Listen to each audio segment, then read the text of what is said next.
Pameten zeleni prehod, ne zeleni aktivizem. Ustvarimo Evropo, v kateri bomo mladi radi živeli. Slovenske občine lahko le z operativnimi ekipami počrpajo več evropskih sredstev. Čakalne vrste so predolge. Olajšamo dostop do zdravnika, kjerkoli v EU.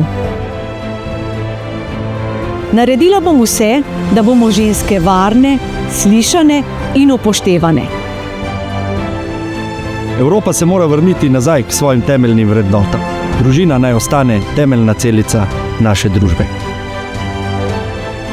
Brez kmeta ni hrane. Varstvo okolja ne sme preveč obremenjevati slovenskega kmetijstva. Migracij ni mogoče rešiti brez korenitih sprememb. Migrantske centre moramo postaviti izven meja Evropske unije. Jasno pa sporočamo, da kdorkoli pride v Evropsko unijo ilegalno, bo vrnjen v svojo matično domovino. Mi stavimo na inovacije in nove tehnološke rešitve. Zato je pomembno, da izberemo prave ljudi, ki so zavezani miru, sodelovanju in demokraciji. EU, poženi! Glasujmo za NSI. Skupaj vrnimo Evropo na pravo pot. EU, poženi!